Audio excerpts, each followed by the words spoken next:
Hey everybody, it's Ron from Pick Dawgz. This is Ron's Rundown. We're going to go over the Week 0 college football games for Saturday, August 26, 2023. That's right, we're talking college football this season on Ron's Rundown. As you guys may know, I cover the MLB, Major League Baseball, for Ron's Rundown on the Pick Dawgz YouTube channel, where we go over every single baseball game every single day. I'll continue to do those videos as well, of course, throughout the rest of the season, but going to add college football to the mix as well. Super excited to talk college football with you all this year. Now, last year we did the NFL Ron's Rundown. We did really well with that. We had over 59% win percentage, going over every single game every week, but I like to, you guys know I love my college sports, college basketball. We do the Ron's Bank Shop breakdown. So moving to college football this year, and similar to that basketball bank shop breakdown, it's going to be 10 games per Saturday for college football on the rundown. So I do 5 games per day in college basketball. This one's going to be 10 games per Saturday in college football. So Friday night, you can expect to see 10 games, some of those marquee matchups in the conference and non-conference rivalries. But also, you guys know, if you watch the Bank Shop breakdown, some of the under-the-radar games, some of the smaller schools, smaller conference games where I do think there's some value and maybe some people are not looking at the game as much as they should. So, going to cover those 10 games each week. Week 0, there's only 7 games between FBS opponents, so I'm just going to talk about all those games here. If you like what you see, make sure to hit that like button and subscribe to our channel. Don't forget to put your college football picks in the comments section below for Week 0 and your future bets for college football as well.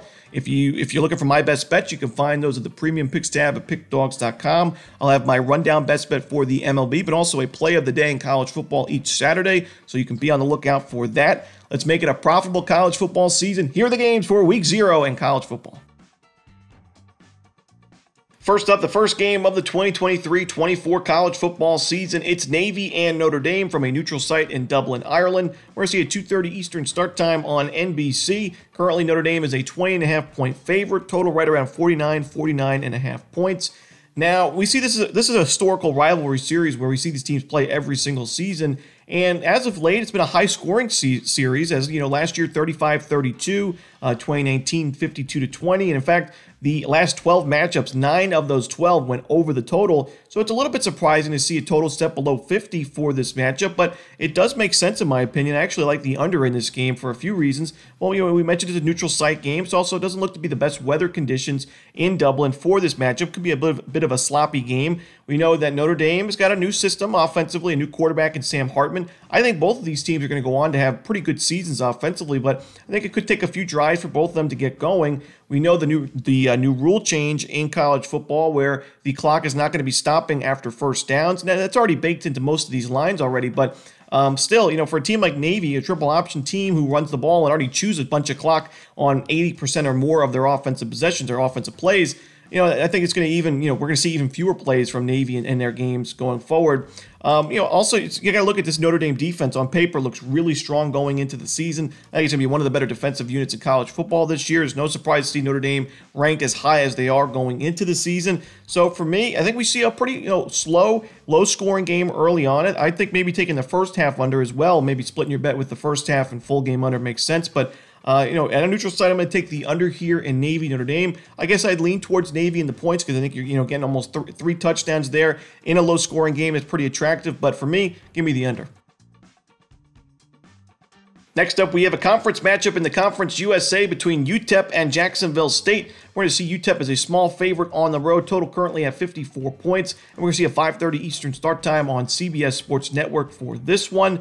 Now, when I see this matchup, the first word that comes to mind is experience, as both these teams bring back a lot of starters from last year's roster, mostly on the offensive side of things, and that includes their quarterbacks who have been in college football for quite some time. Gavin Hardison for UTEP and Zion Webb for Jacksonville State. In fact, Zion Webb just got his 7th year of eligibility from the NCAA in the offseason, and I do think both of these offenses shouldn't be too rusty going into this game, and I think both of these teams could go on to have pretty successful seasons, but I just think UTEP matches a lot better against Jacksonville State than the opposite, as UTEP's defense, very strong defensive line, a defensive line that was very good against the run, especially down the stretch of the season last year, where they held both of their final 2 opponents to under 100 rushing yards, and that includes UTSA, one of the better rushing teams in that conference last year.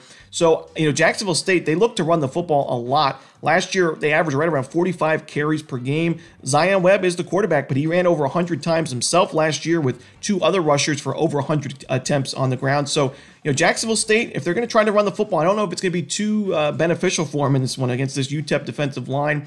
And if UTEP is forcing Jacksonville State to beat them through the air, I just don't think Zion Webb's going to be able to do so. Last year wasn't his best, numbers in passing wise. I mean, 55% completion against FCS opponents, not really what you want to see. And a 10-9 touchdown and interception ratio is not going to get the job done either. So I do think Jacksonville State could struggle a little bit offensively. UTEP's offensive line looks strong on paper. They bring back their second leading rusher, who was only 33 rushing yards shy of being the leading rusher last year in Deion Hankins, who also had 3 rushing touchdowns. You got your leading receiver back in Tyron Smith, who had over 70 receptions, over 1,000 receiving yards, and 7 touchdowns.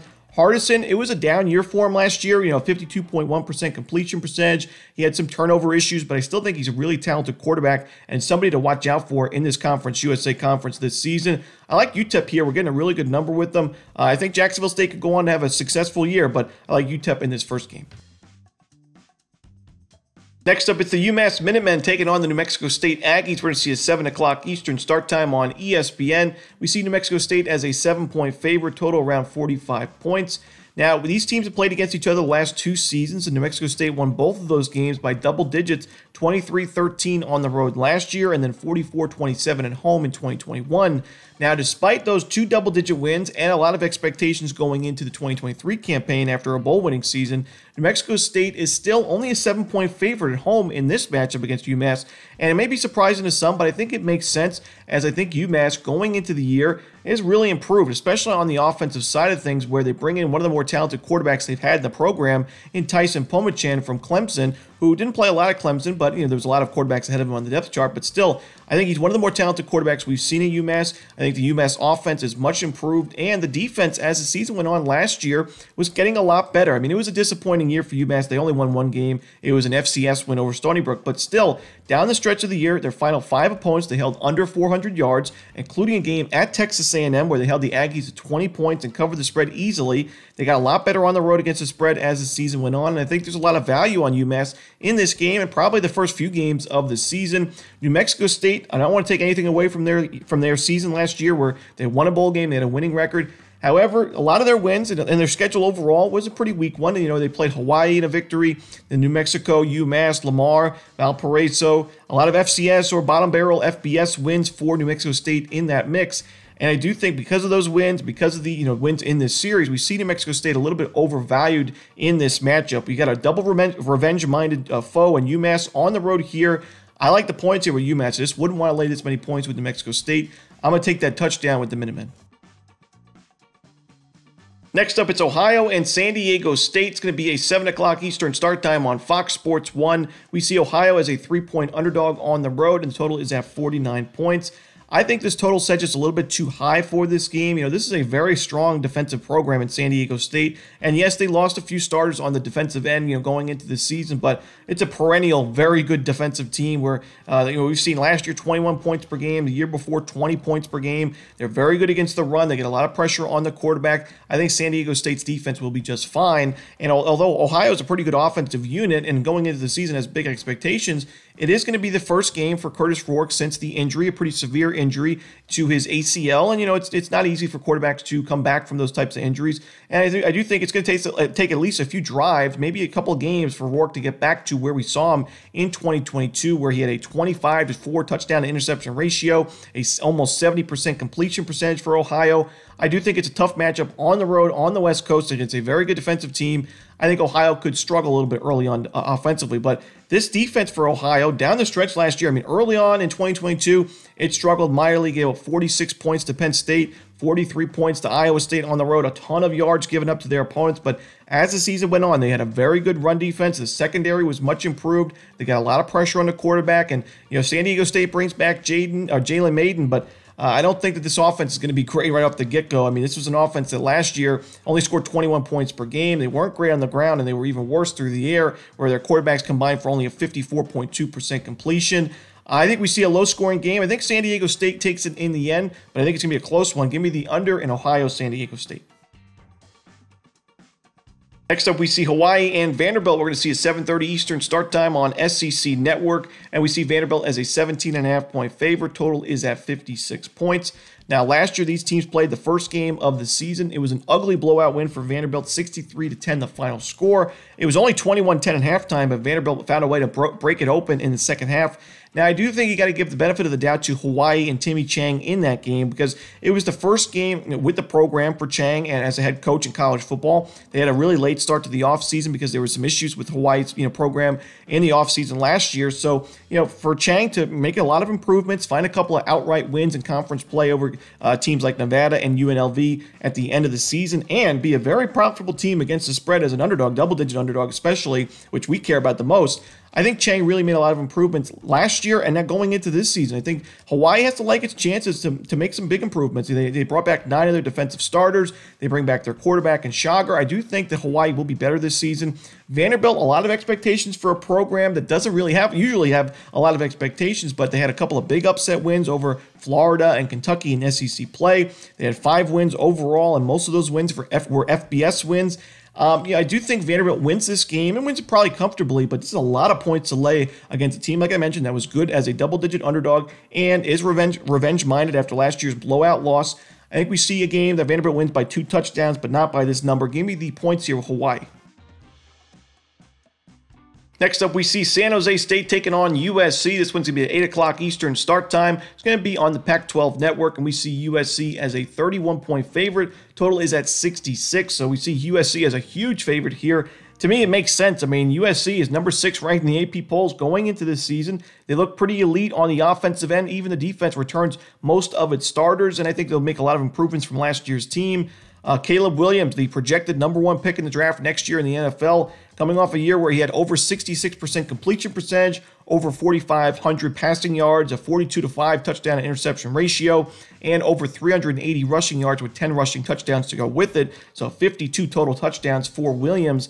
San Jose State's defense, this has been a program that defensively has been pretty good the last couple of years, but they lose most of its starters from last year's team. They only return 5 on the defensive end, so I think USC scores at will. The question is, can San Jose State keep up offensively? They do return a lot of production, including their quarterback and Cordero, the former Hawaii transfer, who had a pretty good season, but the offensive line was just not good enough and not good enough form for me to want to back San Jose State in this ball game. I mean, you saw San Jose State give up sacks on 9.7% of passing attempts last year, only run the ball for under 100 rushing yards and only 3.3 yards per carry.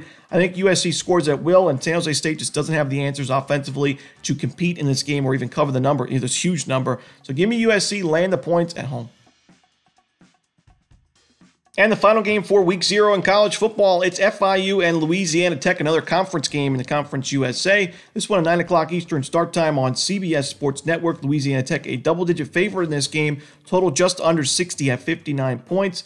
Now, this is a game where Louisiana Tech is playing with revenge after last year's loss to FIU. It was a 42-34 final score in favor of the Panthers. That was a road game for Louisiana Tech, and they actually outgained FIU 440-378 in that one. But that was a road game, and at home, Louisiana Tech last year was unbelievable against the spread. They were actually perfect, 5-0 under Sonny Cumbie at home against the number, and now they're home for this game, their home opener. I do think home field advantage matters in this matchup, especially in the first game. And, Hank Bachmeier, the new transfer quarterback for the Bulldogs, a lot of excitement there for Louisiana Tech offensively.